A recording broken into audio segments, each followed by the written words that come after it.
6번째 주입니다. 그리고 제목은 하나님의 뜻 알기라고 하는 제목으로 오늘부터 이제 새로 시작합니다. 하나님의 뜻이 무엇인가? 그 첫 번째, 오늘은 소제목은 내가 원치 않는 현실과 하나님이 허락하시는 현실 속에서 하나님은 우리에게 어떻게 살기를 원하시는가? 그렇게 한번 생각해 보겠습니다. 분명히 우리는 원치 않는 현실 속에서 살아가고 있죠. 어떤 것이 원치 않는 현실일까요, 요즘? 요즘은 코로나죠. 예. 코로나라고 하는 온역. 누가복음 21장 11절 보면 분명히 온역이 있겠다라고 미리 말씀을 하셨죠. 처처에 지진과 기근과 온역이 있겠다라고 말씀하신 대로 우리는 지금 코로나라고 하는 온역으로 인해서 많은 고통 가운데 살아갑니다. 그러나 하나님께서 그것조차도 허락하신다는 사실이죠.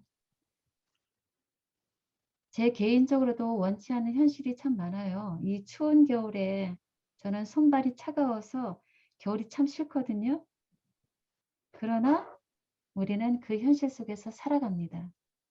여러분들도 다 원치 않는 현실이 많이 있으시라 봅니다. 원치 않는 질병, 원치 않는 마음의 아픔, 현실적인 문제, 그런 것들이 다 있으시겠죠? 그러나 하나님께서는 그런 현실지라도 어떻게 살기를 원하시는가 한번 보겠습니다. 예. 첫 번째, 우리들은 모든 세상이 지극히 제약적이고 이기적인 현실 속에서 살아갑니다. 저 자신부터도 그렇고요. 그 현실 속에서 우리는 살아갑니다. 그리고 주변 상황은 변하고 달라져 갑니다. 이제는 10년이면 강산이 변하는 것이 아니라 1년 아니면 한 달이 멀다 하고 우리 주변 상황은 변하고 달라져 가요. 그러나 그와 상대적으로 나의 믿음은 어떤가요? 나의 믿음은 자라나고 있으신가요? 해보지 않으면 다행히 제자리건만. 네. 아멘. 그렇습니다. 네. 믿음이 자라나지 않은 것 같은 너무나 마음 아픈 현실 속에서 우리는 살아갑니다. 30년 전이나 10년 전이나 지금이나 자라나지 않은 것 같은 현실입니다. 그리고 또 어떤가요? 제 자신은 너무나 별 볼 일 없고요. 보잘것 없고 열등감으로 가득 찬 제 자신의 현실 속에서 살아갑니다. 여러분들은 어떠세요? 똑같아요. 여기에서 벗어나지 않는 사람들은 몇 되지 않을 거라 생각합니다. 열등감이 아닌 교만으로 가득 찬 것이 내 모습이기도 합니다. 절망과 예, 절망이 생깁니다. 어려움과 때로는 분노가 생깁니다. 이것이 저의 모습이었어요. 그러나 그런 중에도 하나님은 우리에게 어떤 것을 주셨나요? 하나님은 동시에 우리에게 이런 놀라운 상급을 우리에게 허락하십니다. 바로 그것은 우리들은 하나님의 자녀라는 것이죠. 우리를 자녀로 불러주셨고요. 더 나아가서 무엇으로 우리를 불러주셨어요? 일꾼으로. 일꾼으로 불러주셨어요. 여러분들은 어떠세요? 하나님의 자녀로 불러주심. 일꾼으로 자녀는 불러주셨어요. 아직 일꾼으로는 안 됐어. 하나님이 일꾼으로 불러주셨습니다. 다만 우리가 발을 내딛지 않고 있을 뿐이지요. 그래서 하나님께서는 우리에게 어떤 현실을 허락하시나요? 우리에게 훈련과 교육과 환난을 허락하십니다. 그래서 우리에게 무엇이 필요한가요? 인내. 인내가 필요합니다. 그래서 환난은 인내를, 인내는 연단을. 연단을 소망을 이루게 하기 위함이시죠. 그래서 우리에게 징계도 허락하십니다. 대저 하나님의 사랑하시는 자에게는 징계를 허락하신다고 하셨습니다. 이 모든 것이 하나님의 우리를 향한 사랑이지요. 그리고 하나님의 기적과 뜻을 이루시기 위해서 우리는 어떤가요? 예수님의 놀랍고 경이롭고 이해할 수 없는 겸손과 죽음과 그 엄청난 사랑과 은혜와 영광의 현실 속에서 우리 살아갑니다. 예수님의 은혜 가운데 살아갑니다. 맞나요? 아멘. 아멘. 예수님의 은혜와 영광 가운데 우리가 지금 살고 있다는 것이 얼마나 감사한지요. 더 나아가서 하나님의 굉장한 마지막 사업이 마쳐지고 완성되려는 마지막 시대에 우리가 지금 살고 있습니다. 마지막 시대에 마지막으로 하나님의 복음을 전파해야 하는 마지막 주자로서의 일꾼으로, 자녀로 우리는 부르심을 받은 현실 속에 살아갑니다. 그래서 우리는 두 개의 현실 세상에 살고 있다는 것입니다. 그것은 바로 뭐예요? 하나는 사단의 권세. 하나는 사단의 권세입니다. 우리가 원치 않지만 죄로 말미암아 어쩔 수 없이 우리가 받고 가는 사단의 권세이고요. 또 하나는요. 하나님의 통치. 하나님의 통치하에 이 두 개의 현실 세상에 살아가고 있습니다. 그렇다면 우리가 잘 알고 있는 성경 속에 있는 믿음의 노독들은 어땠을까요? 믿음의 노독들은 이런 우리가 지금 겪고 있는 그런 문제들이 없었을까요? 있었죠. 있었죠. 한번 생각해 보죠. 아브라함은 어떤 현실이 있었나요? 어떤 사단의 현실과 하나님이 허락하신 현실 속에 살아갔을까요? 가장 대표적인 것. 자식이 없었잖아요. 자식이 없었고요. 그 다음에 더 큰 혹독한 시험. 어떤 것이 있었죠? 이삭을 자식을 이삭을 제단에 바치라. 네, 가장 아들, 구하시는지. 독생자 이삭을 번제로 드리라 라고 하는 극심한 인간으로서는 견딜 수 없는 가장 혹독한 극치의 시험을 시험이 받았습니다. 그때 사단은 어떤 역할을 했나요? 부조와 선지자에 보면 사단은 아브라함에게 끝도 없이 의심과 불신을 일으키고자 애썼다라고 합니다. 그런 사단의 시험 속에서 아브라함은 하나님을 믿는 믿음으로 결국은 승리하도록 하나님께서 그 시험을 허락하셨습니다. 그래서 그 시험을 이기고 우리의 믿음의 조상으로서의 본이 되도록 하나님께서 이끄셨습니다. 요셉은 어떤가요? 요셉은 애굽으로 어떻게 됐어요? 노예로 팔려갔다가 노예로 팔리는 현실이었습니다. 야곱은 어떤가요? 돌베개를 배웠으니 강야로 식구가 헤어져 살았지. 가장 극심한 시험, 야복 강가에서의 천사와 시름이 그렇죠. 야곱의 환란이라고 불리는 야복 강가에서의 그 무서운 시험입니다. 형 에서가 400인을 데리고 올 때 자신의 죄에 대한 확실한 죄를 없애주기를 간구하는 그 믿음의 시험. 얼마나 극심한 시험이었나요? 침례 요한은 어땠지요? 죽음을 내놓고 목숨을 내놓고 예수님을 전달한 거예요. 목베임. 네, 헤로디아라고 여자의 하는 머리를. 여자에게 머리를 베이는 그리고 깜깜한 토굴 속에 갇혀서 과연 내가 전파한 예수님이 메시아가 맞는가 하는 시험을 사단으로부터 받아야 했습니다. 예수님은 어떠신가요?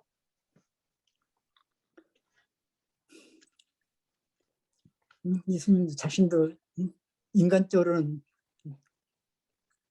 그 하나님께 시험이 받았지. 네. 인간적으로. 예. 마태복음 4장 1절에 보면 예수께서 성령에게 이끌려 마귀에게 시험을 방해하라고 했어요. 받으시니라고 말씀하시죠. 마귀에게 시험을 받으시나 하나님의 허락하신 시험인 것이죠. 성령에게 이끌려 시험 받으셨습니다. 또 겟세마네 동산에서의 시험은 어떤가요? 초인간적인 사단의 공격, 시험을 받으셨습니다. 그래서 예수님 뭐라고 하셔요? 내 마음이 심히 고민하여 죽게 되었다. 라고 말씀하셨고요. 또 마지막으로 십자가 위에서 사단의 시험은 얼마나 극심했나요? 엘리나 삼악다 하니 예, 그런 시험을 예수님도 받으셨습니다.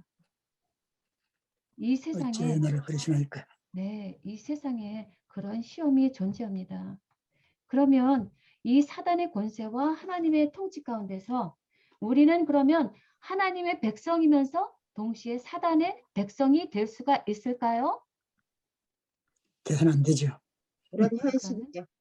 될 수가 돼서는 안 있지만 되죠. 이겨야 되죠. 그렇죠. 우리는 하나님의 백성이면서 동시에 사단의 백성이 될 수 없습니다. 없어. 없습니다. 그 성경절 한번 볼까요? 요한일서 5장 19절. 우리는 하나님께 속하였고 온 세상은 어디에 속해 있다고요? 마귀의 마귀의 지배. 마귀의 악령의 지배 아래에 있다라고 써 있습니다. 두 부류, 완전히 분리되어야 하는 두 권세입니다. 우리는 하나님께 속하였고 온 세상은 마귀의 지배 아래 놓여 있습니다. 그리고 마태복음 6장 24절은 뭐라고 말씀하세요? 한 사람이 두 주인을 섬기지 못하다. 한 사람이 두 주인을 섬기지 못합니다. 그래서 뭐라고 말하죠? 엘리야가 뭐라고 말을 해요? 갈멜산에서 갈매산에서 열왕기상 18장 21절에 보면 엘리야가 갈멜산에서 무엇이라고 말씀하나요? 어느 때까지 머뭇거리느냐? 여호와가 하나님이면 그를 쫓고 또 누구요? 바알이 하나님이면 그를 쫓을지니라. 양자택일하라. 한 사람이 두 주인을 섬기지 못할 것이라 라고 말씀했습니다. 그래서 교회증언 사건에 보면 이렇게 말씀하죠. 우리 중 아무도 중립적 위치에 설 수 없다. 없다. 우리는 양다리를 뻗칠 수 없다라는 것이죠. 우리 역량은 주님을 위하든가 반대하든가 어느 하나가 되라. 우리는 그리스도를 위한 활동적인 일꾼이 되든가 아니면 원수의 일꾼이 된다. 우리는 예수님과 함께 모으는 자가 되든가 흩어버리는 자가 된다. 라는 말씀하십니다. 양자택일. 우리의 결론은 어떤 것이어야 되나요? 오직 예수님. 예수님만이 우리의 구주가 되시고요. 예수님만이 나의 하나님만이 나의 한 편이시다. 라는 결론이죠. 아멘. 그러면 여기 이제 사단의 권세에 더 자세히 들어가 보겠습니다. 1, 2, 3으로 보겠습니다. 먼저 우리는 사단의 권세였음을 에베소서 2장에서 우리에게 말씀합니다. 공중의 권세 잡은 자, 사단의 권세에 우리가 사로잡혔던 자들이다 라고 말씀하십니다. 그리고 에베소서 2장 3절에도 우리는 그래서 본질상 진노의 자녀이었다 라고 말씀하십니다. 허물과 죄로 죽었던 자들이었다 라고 말씀하십니다. 이것이 모든 인간들의 형편과 처지와 상태라는 것이죠. 예수님 만나기 이전, 예수님 믿기 이전 우리 모든 인간들의 형편입니다. 그러나 그런 우리를 불쌍히 보시고 누가 오셨어요? 예수님께서 예수님께서 우리를 위해서 오셨습니다. 바로 2번 오직 예수이십니다. 예수님의 십자가. 그래서 히브리서 2장 14절 15절 보면 우리 자녀들은 혈과 육에 속하였음에 그 예수님도 우리와 같은 모양으로 혈과 육을 이걸 함께 함께 지내시는 지내시는 죽음을 죽음을 통해 통하여 죽음의 세력을 잡아 앉아 곧 마귀를 멸하시기 위함입니다. 그리고 한평생 매어 종로를 타는 모든 자들을 놓아주려 하심이 바로 예수님의 예수님의 십자가. 십자가이죠. 사단에 잡혀있는 우리들을 놓아주기 위해서, 사단에게 놓아주기 위해서 예수님의 십자가 지심이 필요로 했습니다. 그래서 요한일서 3장 8절에도 죄를 짓는 자는 마귀에게 속하나니 마귀는 처음부터 범죄합니다. 하나님이 아들이 나타나신 것은 마귀의 일을 멸하게 하시게. 멸하려 하심이라. 예, 예수님께서 많이 마귀를 멸하실 수 있으십니다. 그러므로 우리에게는 어떤 약속과 축복의 결과가 오나요? 하나님의 통치하신. 하나님의 통치하에 우리가 놓여졌습니다. 할렐루야죠.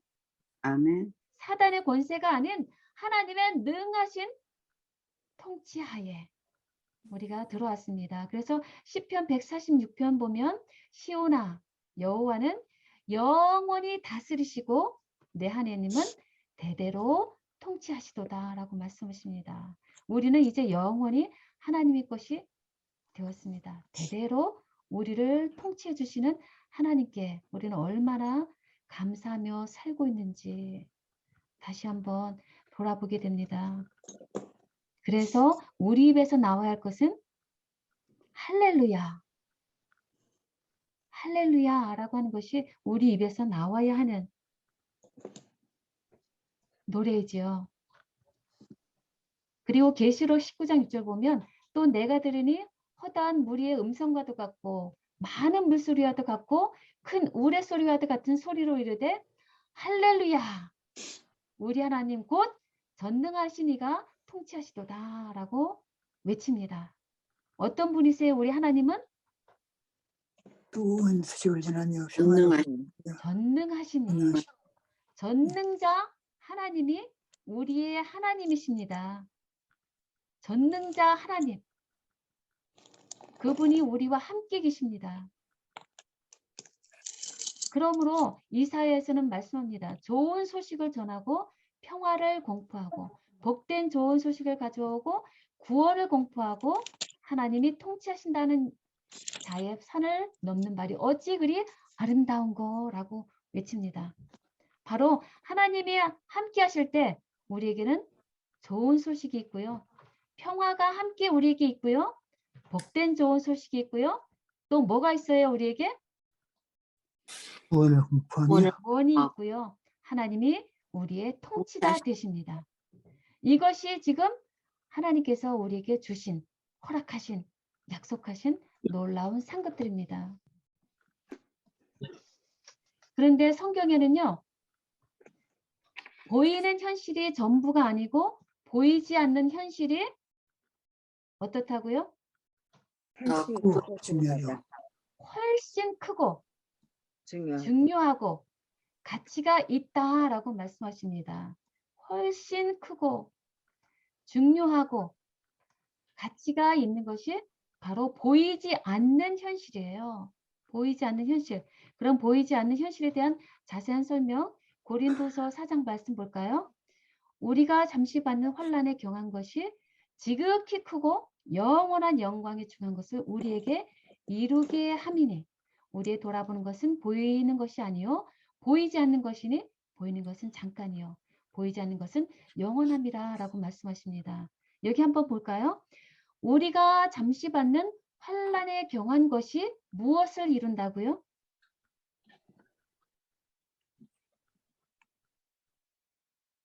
영원한 영광이 영광. 영원한 영광. 네. 뭐라고요?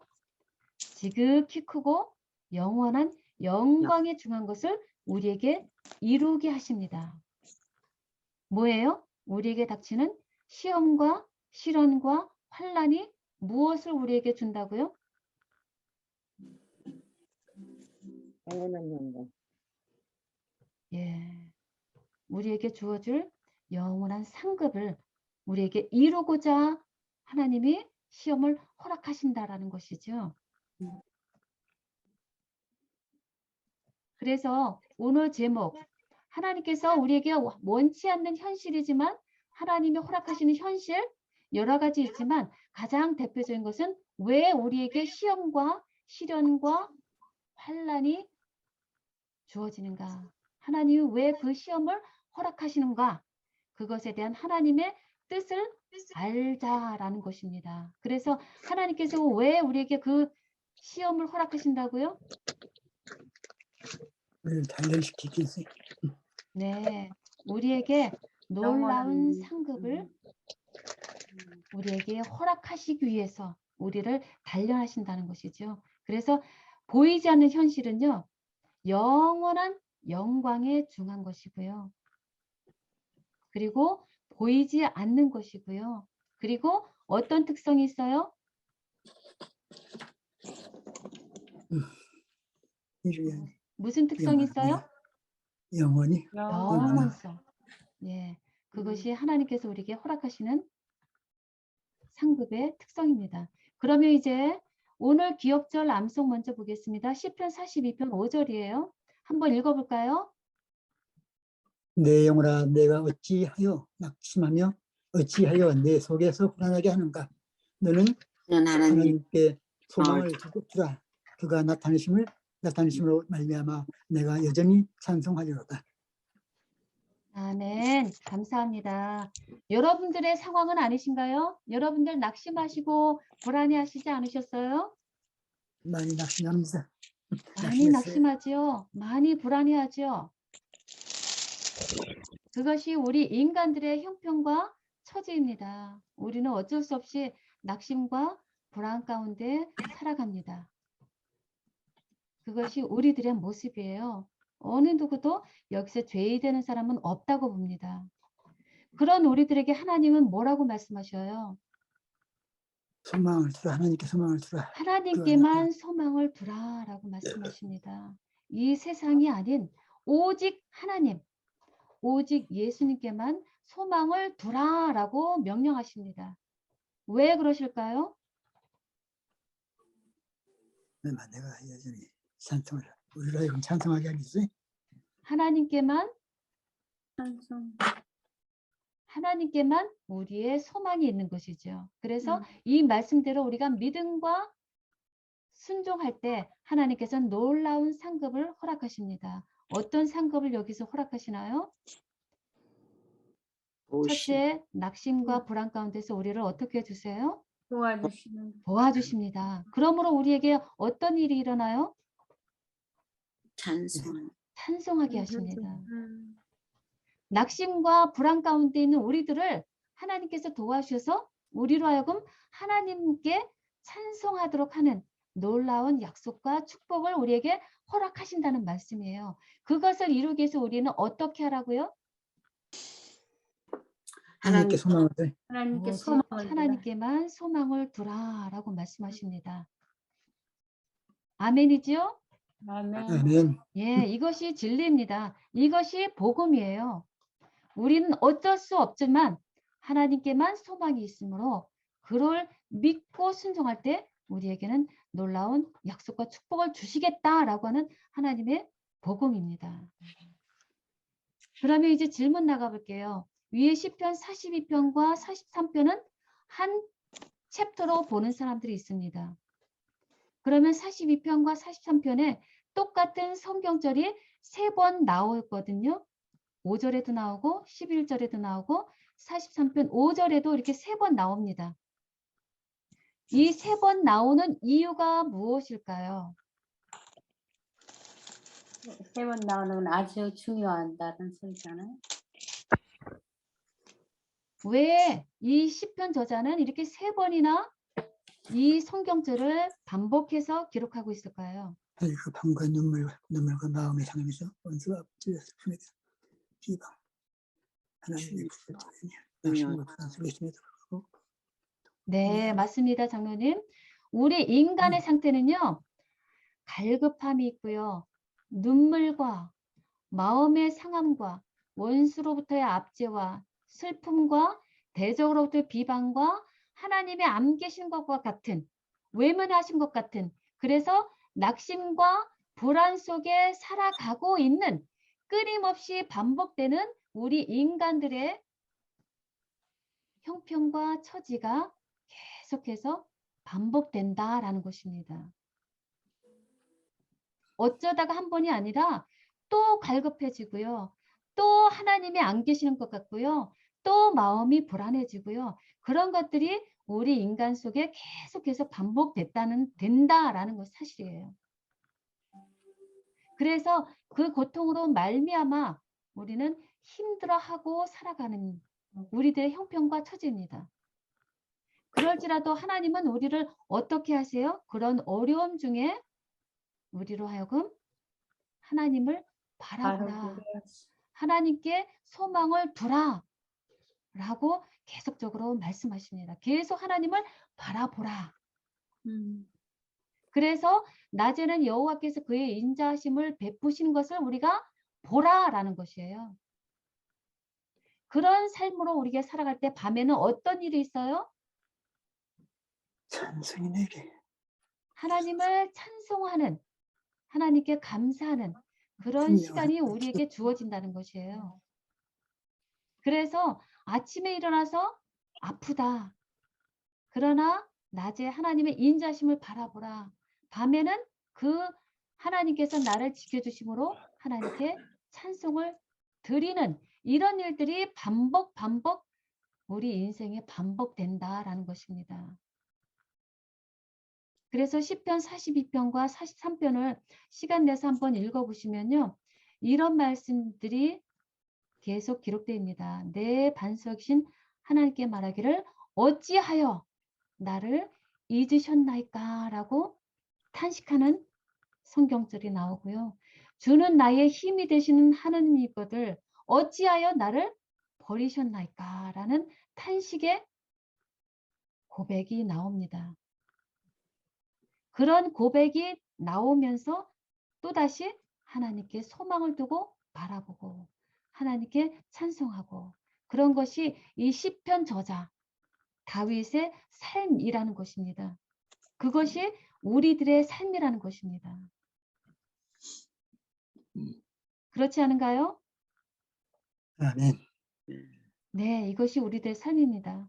그러면 여러분들은 이런 신앙의 경험이 있으신가요? 모두들 이런 신앙의 경험이 있으신 줄 압니다. 하나님께서 나를 잊으신 것 같은, 나를 버리신 것 같은 그런 신앙의 경험이 있으실 거예요. 그렇죠? 네. 예, 그럼 2번입니다. 그리스도인의 생애는 싸움과 무엇의 생애이다. 사도 바울은 날마다 그의 뜻과 욕망은 자신에게 주어진 매일의 의무와 하나님의 뜻과 충돌하였다. 사도 바울의 생애는 자아와 더불어 끊임없이 싸운 생애였다라는 문구가 있습니다. 그럼 여기에서 그리스도인의 생애는 무엇과 무엇의 생애이다 라고 할까요? 디모데 전서에는 믿음의 선한 싸움을 싸워라. 그리고 디모데후서 4장 7절에도 내가 선한 싸움을 싸웠다라고 사도 바울은 고백합니다. 선한 삶을 살고 믿음을 예. 지켰습니다. 그래서 앞으로 전진해야죠. 전진해 나가야 합니다. 그것이 예수님께서 우리에게 원하시는 삶입니다. 그래서 그리스도인의 생애는 투쟁의 생애요, 자아 부인의 생애요, 정복의 생애이다라고 말씀하시고요. 또 야고보서 4장 7절 보면 하나님께 순복할지어다 마귀를 뭐하라? 대적하라. 대항하라. 싸워라. 그리하면 너희를 피하리라 그랬어요. 여기 보죠? 끓어오르는 인간의 뜻과 욕망이 있음에도 불구하고 사도 바울은 어떻게 이 싸움에서 승리를 했을까요? 라는 문제입니다. 어떻게 사도 바울은 승리를 했을까요? 사도 바울의 비결이 뭐예요? 나는 날마다 죽노라. 날마다 죽노라. 그게 참 아이러니예요. 날마다 죽노라. 그런데 영적인 싸움에서 승리를 합니다. 그것이 진리고요. 그것이 사도 바울의 비결이었고요. 그래서 우리도 그와 같은 날마다 죽음으로 말미암아 우리는 승리할 수 있다라고 말씀하십니다. 날마다 죽노라. 날마다 죽노라. 그런데 얼마나 힘든가요? 우리는 표대를 향해서 매일매일 전진해 나가는 중에 싸움이 있습니다. 그러나 그 표대를 향해서 나아갈 때 우린 날마다 예수님만을 믿고 예수님 안에서 내 자신, 내 자아를 죽이고 나아갈 때 우리에게도 승리가 있다라는 것이죠. 그럼 이 세상에 살아가면서 우리들이 겪고 있는 매일의 싸움은 구체적으로 어떤 것이 있죠? 선악간의 싸움이 마음 가운데서 일어나는 예, 선악간에 매일 일어나는 쟁투입니다. 구체적으로 어떤 것이 있어요? 사탄이 우리 마음을 빡빡 긁고 네. 그렇죠. 저희들 잘못을 그 사탄이 생각대로 야단치고 저주하고 그럽니다. 네. 고소하고. 네. 그래서 여기 2번에서는요. 나는 날마다 죽노라 라고 하는 말씀이 키포인트인데 그것이 무엇인가요? 나는 날마다 죽노라 하는 뜻이 무엇인가? 나의 욕망과 모든 것을 자아를 죽이는. 자아를 내려놔야 되고 네. 내버려야 되는 그 아픔의 쟁투죠. 그렇죠. 우리 사람은 네. 사단과 대항할 수가 없습니다. 네. 그래서 사단이 천사장이었는데 네. 우리가 어떻게 대항합니까? 그래서 우리는 죽고 네. 내 속에 그리스도께서 살아계셔서 그리스도의 힘으로 이기는 것이지 내가 뭐 어떻게 하는 것이 아니잖아요. 그렇죠. 네. 아멘. 예수님 오실 때까지 전쟁과 행군으로 묘사되는 쉼없고 부단한 투쟁이다라고 치료봉사 453페이지 말씀합니다. 한 번의 승리가 아니라 예수님 오시는 그 날까지 우리는 싸워야 되고요. 전진해야 되는 쉼없고 부단한 투쟁이라는 것이죠. 그러나 예수님 오시는 그날, 영광스러운 그날에 우리는 모든 것을 다 상급으로 다 되돌려 받을 수 있게 되는 것이죠. 그 상급이 얼마나 큰가요? 지금 우리가 겪고 있는 이 작은 시련에 비해서. 좋게 비교할 바가 안 되지. 그럼요. 예, 그것을 사도 사도 바울은 바울은 알았기 때문에 그것을 살아갖고 우리로 하여금 그와 같이 따라오라라고 말씀하고 있죠. 그가 본을 보였으므로 따라오라라고 말씀합니다. 예, 그다음 3번입니다. 모든 고통은 본인이나 부모의 잘못에 대한 하나님의 형벌이라고 이스라엘 백성들에게 곡해되어 왔습니다. 그것이 요한복음 9장에 나면서부터 소경된 자, 그 이야기에서부터 우리는 확실하게 찾아볼 수 있습니다. 그래서 예수님의 제자들이 물어봤죠. 이 사람이 소경된 것이 자신이 죄입니까? 부모의 죄입니까? 라고 본인이나 부모의 잘못으로 하나님의 형벌이 왔다라고 생각하고 있는 예수님의 제자들의 모습입니다. 그러나 이스라엘 백성과 욥이 몰랐던 것은 자신을 둘러싸고 있는 무엇의 권세와 자비의 목적을 위한 더 큰 무엇의 통치입니다. 이것이 시대소망 471페이지에 있는 말씀입니다. 무엇일까요?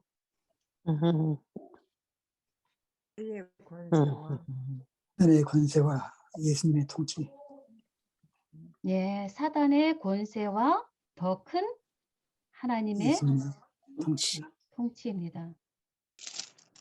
이스라엘 백성들이 고통당하고 있는 것, 그리고 욥이 고통당하고 있는 것은 사단의 권세와 하나님의 통치하에서 선과 악 사이의 투쟁 가운데 있는 것이죠. 그래서 여기 보면요. 이스라엘 백성들 중에서 지금 요한복음 9장 아까 말씀드렸는데요. 날때부터 소경된 자, 이 사람이 하나님과 사단 사이에 싸움이 있었음을 여기에서 보여주는 말씀이 시대소명이 이렇게 말씀합니다. 먼저 사단의 권세입니다. 사단은 바리새인들 편에 서서 그리스도의 가마를 그에게서 소멸시키려고 하였다. 그것이 사단의 권세입니다. 그러나 거기에는 하나님의 천사들도 시력이 회복된 사람에게 힘을 주려고 그 장소에 와 있었다. 바리새인들은 다른 분과 이 소경이 아닌 다른 분과 상대해야만 한다는 것을 깨닫지 못하였다라고 말씀합니다. 바리새인은 누구와 상대하고 있어요? 바리새인들은 소경을 눈앞에 두고 있지만 소경, 예. 교육받지 못한 사람이 아닌 다른 분과 상대해야만 했다. 그 다른 분이 누구예요? 예수님이 예, 예수님과 상대하고 있었습니다. 그래서 결국은 그의 육체적인 시력만 회복된 것이 아니라 그의 영적인 눈도 뜨여서 결국 그리스도께서는 그의 영혼에 계시되었으며 그는 그리스도를 하나님의 보내신 자로 마음속에 영접하였다. 라고 말씀합니다. 나면서부터 눈먼 자를 사이에 두고 사단의 권세와 하나님의 더 크신 하나님의 통치하에 자비로우신 하나님의 하나님께서 영광을 이기셨습니다. 그것이 우리들의 삶의 참. 모습이기도 하죠. 예, 그 다음에 이제 4번 갑니다. 이제 욥의 이야기입니다. 욥이 죽음을 선택하려고 했죠. 그 많은 시험과 환난 가운데서. 그러므로 말합니다. 내 마음이 뼈를 꺾는 고통을 겪느니 차라리 죽는 것이 낫다. 라고 소리 질러요. 이런 욥에게 하나님께서는 무슨 말씀을 하시나요? 예수님께서 하나님께서 말씀하십니다. 무지한 말로 생각을 어둡게 하는 자나 네. 누구냐. 무지하다라는 거예요. 네 생각이 잘못되었다. 그것이 아니다라고 욥을 꾸짖으셨어요. 그러자 욥은 이제 마지막 장에 뭐라고 회개를 해요? 뭐라고 말을 해요? 대하여 비로 듣기만 하였사오니 이제 내 눈빛을 보옵니다. 스스로 그들드리고 뒷그리고 제 가운데서 회개합니다. 그렇죠? 회개를 합니다. 네. 너무나 아름답죠? 그러면 무엇이 욥의 마음을 돌이키게 하고 거듭난 하나님의 사람으로 변화되게 했나요? 처음에 하나님을 잘 몰랐지만 나중에 어떤 하나님을 만나고 무엇을 깨달았나요? 욥의 전체적인 내용을 지금 다루고 있습니다. 무엇이 처음에 이런 욥의 마음에서 돌이키고 거듭나게 했나요? 무엇을 깨달았기 때문에요?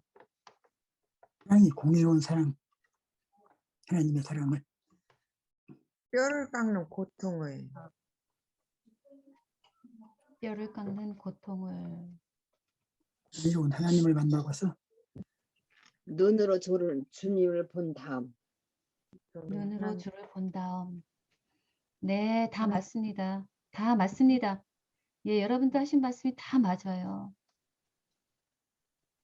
욥기 19장 25절 한번 찾아볼까요? 내가 알기에는 나의 구속자가 살아 계시니 후일에 그가 땅 위에 서실 것이라. 아멘. 네, 하나님을 제대로 보지 못했고요. 하나님을 알지 못했습니다. 그러나 이제 욥이 이렇게 변화된 데는 무엇이냐면요. 내가 알기에는 나의 구속자가 살아계신다는 것. 나를 구속하실 하나님이 살아계신다는 것.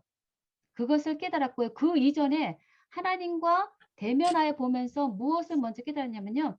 하나님은 나의 창조주이심을, 그리고 나를 돌보시고 이끄시는 분이심을, 그리고 나의 죄를 대속하시고 나를 이 땅에 오실 때 다시 데리고 가실 재림하실 하나님이심을 믿었습니다. 나의 창조주, 나의 구속주, 재림으로 다시 오실 그 하나님을 마침내 욥은 보고 알았습니다. 예수님께서 뭐라고 말씀하시냐면요. 마태복음 6장 30절에 뭐라고 말씀하시냐면요. 오늘 있다가 내일 아궁이에 던지는 들풀도 하나님이 어떻게 하신다고요? 하나님이 하나님이 이렇게 입히시거든. 하물며 너희 너희가 일가 보냐 보냐 라고 하시는 예수님의 마음을 이제 욥이 깨달은 것입니다. 자기 형편이 어떠할지라도 예수님은 나의 모든 것을 책임지시고 나를 속하실 분이심을 깨달은 것입니다. 그래서 욥에 이제 다시 뭐라고 그랬냐면요. 욥기 23장 10절로 한번 가볼까요? 나는 네. 모든 환난을 나에게 하나님께서 주시고 내가 아시나니 오직 그 하나님만이 하나님이 아신다는 거예요. 그 그러니까. 하나님이 나를 아시기 때문에 이제는 더 이상 절망 가운데 있을 필요가 없는 거예요. 그리고 하나님께서 어떤 목적이 있어서 나를 불공평하게 이렇게 환난을 주시는 것이 아니라 형벌을 주시는 것이 아니라 용광로에서 순금처럼 나오기 위해서 시험받고 있다라는 것을 이제 깨달아 안 거예요. 그래서 그가 나를 단련하신 후에 어떻게 된다는 것을 믿었어요? 네. 정금같이 나온다는 거 정금같이 나올 것을 믿었어요. 예, 정금같이 나오게 하려고 하나님께서 나를 연단을 하고 계시는구나. 연단 단련 단련, 훈련을 하고 계시는구나. 라는 생각으로 이전의 절망에서 이제는 하나님께 대한 신앙으로 한 계단 높이 상승하는 모습이 욥의 변화입니다.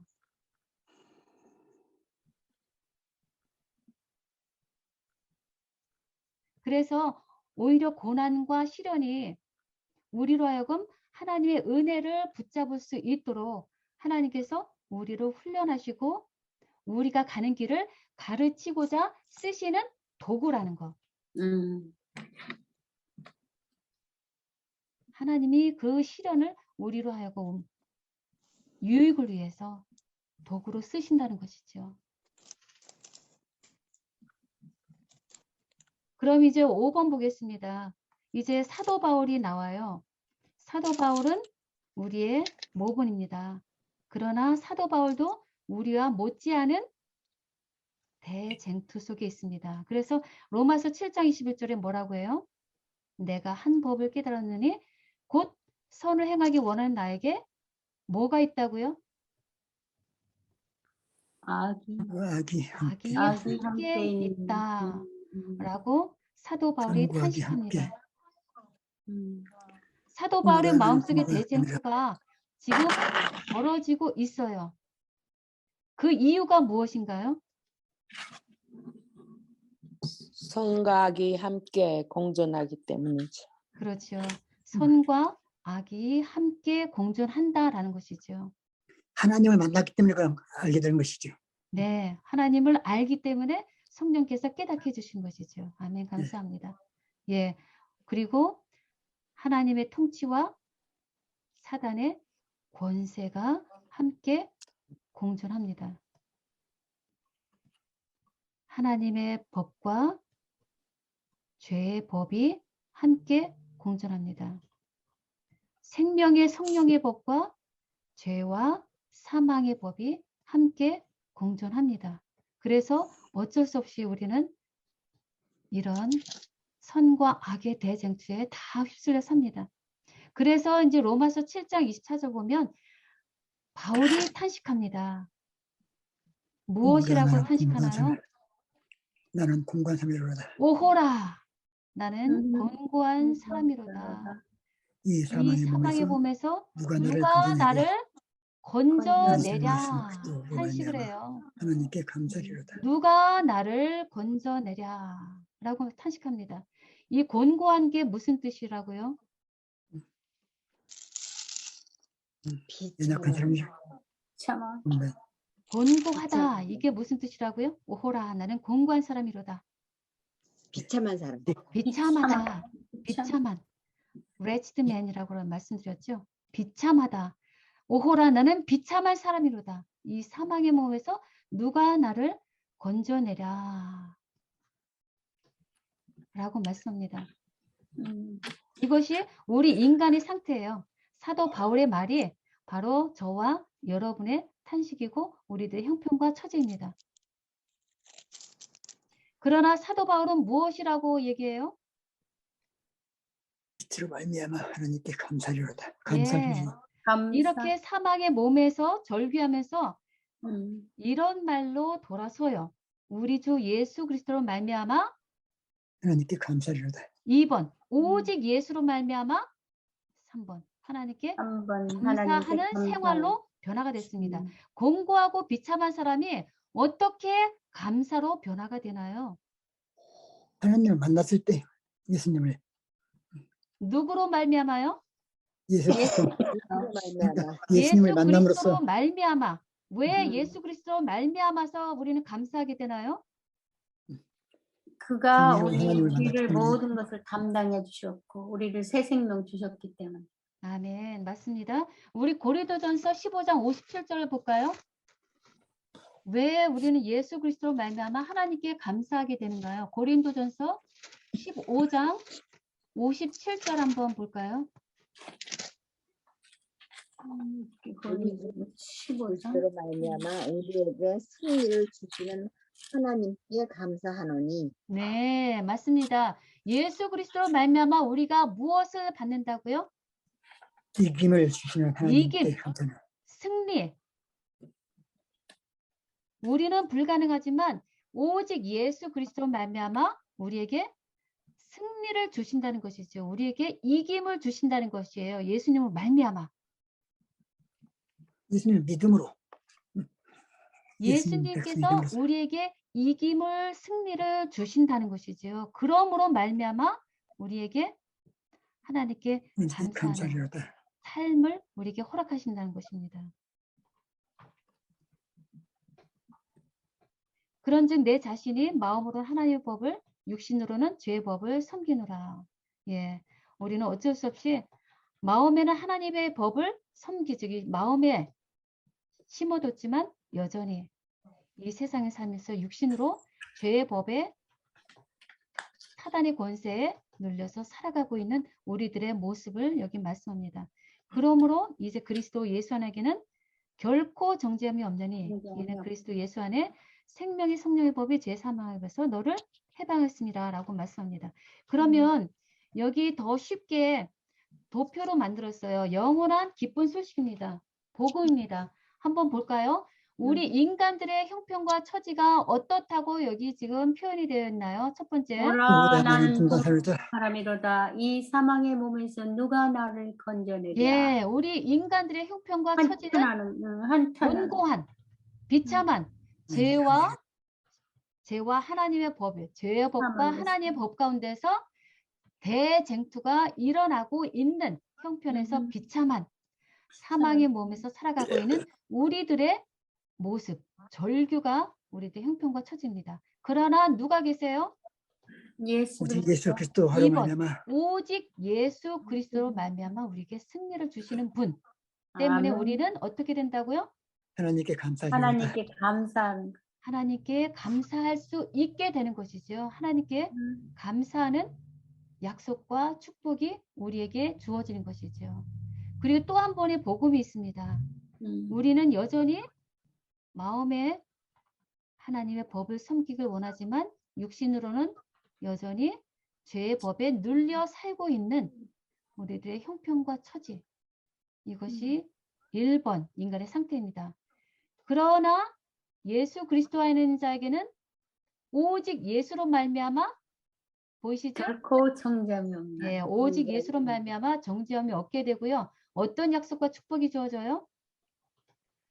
생명의 생명과 성령 그 안에서 있는 생명의 성령이 우리 죄와 사망을 버리고 너를 해방케 하였어. 네, 해방을 받았습니다. 아멘. 이전에는 육신으로 죄의 법에 묶여 있던, 사단의 법에 묶여 있던 자들이었습니다. 그러나 예수 그리스도로 말미암아 우리는 해방이 해방됐습니다. 되었다는 것입니다. 묶여 있던 정말 우리가 이제는 해방이 되었다는 음. 것이지요. 이게 변화가 보이세요? 대조가 네. 보이세요? 예. 네. 이것이 복음이에요. 사도 바울이 이렇게 숱하게 복음, 그가 지은 모든 성경에 다 1, 2, 3 영원한 복음을 반복적으로 기록해 놓았습니다. 그럼 이제 마지막 문제입니다. 시편 66편 10절에 보면요. 하나님이여 주께서 우리를 시험하시되 우리를 단련하기를 은을 단련함 같이 하셨으며 우리를 끌어 그물에 걸리게 하시며 어려운 짐을 우리 허리에 메어 두셨으며 사람들이 우리 머리를 타고 가게 하셨나이다. 우리가 불과 물을 통과했더니 주께서 우리를 끌어내사 풍부한 곳에 들이셨나이다 라고 하는 성경절입니다. 시편에 주께서 우리를 어떻게 하신다고요? 끌어내. 주께서 우리를 어떻게 하신다고요? 시험하시고 단련시 시험하시되 우리를 시험하신다는 거예요. 예. 달리는 주께서 우리를 시험하신다. 시험하신다. 예. 이것이 한 문장의 명제예요. 하나님은 우리를 시험하신다. 예, 어떤 시험인가 하면요. 이제 그 시험의 종류예요. 우리를 끌어 그물에 걸리게 하시고요. 어려운 짐을 우리 허리에 메어 두시게 하시고요. 사람들이 우리 머리를 타고 가게 하시고요. 이거 다른 사람들에게 압제받게 하시는 거죠. 애굽에 또 다른 나라의 블레셋에 주변 국가에 압제를 받게 하시죠. 그리고 불과 물을 통과하게 하십니다. 이런 4가지의 시험을 허락하셨습니다. 예, 하나님께서 허락하셨어요. 그렇죠? 그러면 왜 그것을 허락하셨나요? 승리하게 하기 위해서 하나님께 나오게 하기 위해서. 여기 성경절들을 한번 해보실까요? 왜 우리를 시험을 하시나요?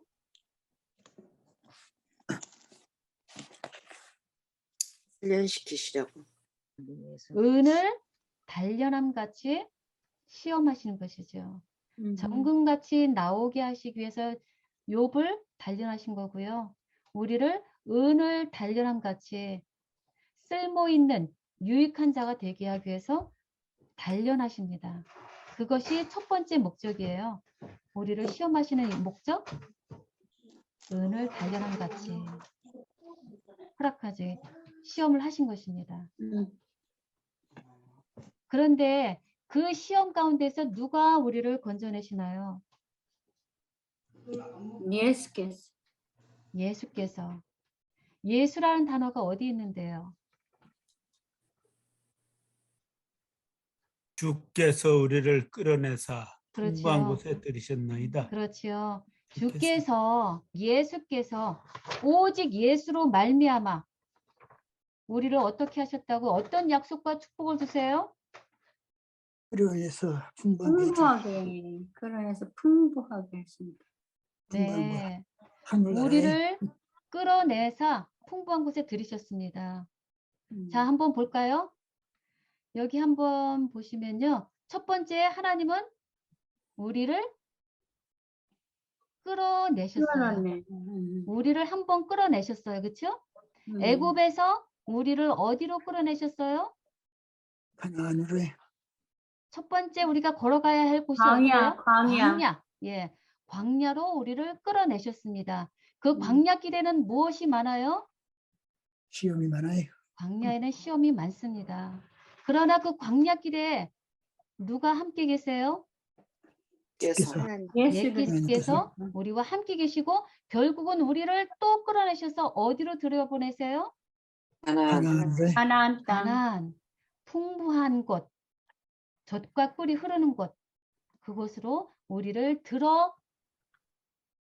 들이시겠다라고 하는 하나님의 약속입니다. 예, 여기 한번 보시면요. 첫 번째 우리가 볼 것은 여기에서 풍부한 이라는 뜻이에요. 풍부한 이라는 말씀이 있는데 히브리에 보면 레와야라고 하는 말로 썼어요. 여기 레와야.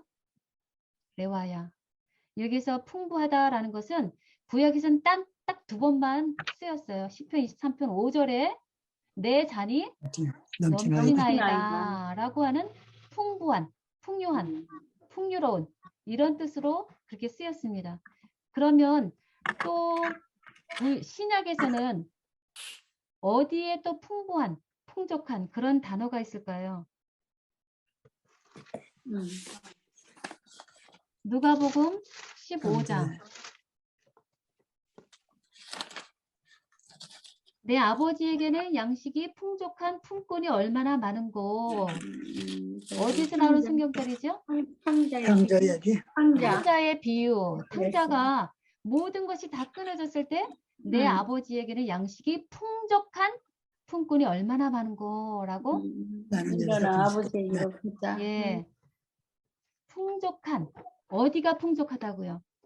아버지 집에 아버지 집에 아버지 집은 풍족한 곳이에요. 그러나 네, 지금 탕자가 사는 곳은 어디예요? 돼지 우막 돼지 우막. 나는 여기서 줄여 죽는구나. 줄여 죽는구나. 내 이 아버지가 세상 돌아가자. 인생은 배고픔, 굶주림, 갈증이 있는 곳이라는 것이죠. 그러나 아버지가 계신 곳, 그곳은 양식이 풍족하다. 양식이 17절에. 풍족한, 넘쳐나는 곳이라는 것이죠. 풍요한 곳, 그리고 다른 말로는 안전한 곳. 마침내 편히 숨 돌리게 하심이라고도 쉴수 현대 있는 곳이. 성경에는 말씀하고 있습니다. 그곳이 어디예요? 아버지 집 아버지 집. 아버지 하늘나라에 집이에요. 그러면 여기서 말하는 풍족한 곳은 구체적으로 어디를 말하는가요? 하늘나라에 하늘 아버지 집. 집, 하늘 곧 아버지 하늘 집이에요. 천국. 예. 그래서 하나님께서 우리를 시험하시는 이유, 우리를 은을 단련함 같이 단련하셔서 예수님께서 우리와 늘 함께 하심으로 말미암아 결국 우리를 어디로 들여보내시길 원하시는 거예요? 주의 나라로 아버지 집에 아버지 집 아버지 집에. 아버지 집에 들어가게. 우리를 들여보내기 위해서 우리에게 시험과 시련과 환난이 허락된다는 것입니다. 그러면 이제 1, 2, 3 복음을 좀 더 여기서 그림으로 한번 그려봤어요. 우리가 사는 세상, 애굽의 바벨론, 그리고 사단의 권세, 사망의 음침한 세력이 있는 곳입니다. 그래서 사도 바울과 같이 이 사망의 몸에서 누가 나를 건져내라 라고 하는 탄식이 있는 곳이 바로 이 세상이. 세상. 그래서 사단의 권세도 같이 공존하는 사막과 같은 세상 현실에 우리 살아갑니다. 거기에는 뭐가 있어요? 불뱀이 있고요. 전갈이 있습니다. 왜 있어요? 그것들이 우리를 멸망시키려 하는 사단의 권세로 쓰임 받는 것들이죠. 그러나 그곳의 광야에는 예수님이 함께 하시는 곳입니다. 예수님이 우리와 함께 하심을 철저하게 확실하게 깨달을 수 있는 곳이 바로 광야라는 이 현실입니다. 그래서 우리 주 예수 그리스도로 말미암아 우리를 애굽에서 끌어내서 불과 물의 시험으로 하늘 가나안의 여정으로 인도하시는 과정, 바로 이 광야입니다. 여기에는 구름 기둥과 불 기둥과 만나, 반석에 물이 공급되는 하나님께서 돌보시는 은혜의 천국 현실입니다. 그러므로 우리에게 어떤 약속과 축복이 주어지나요?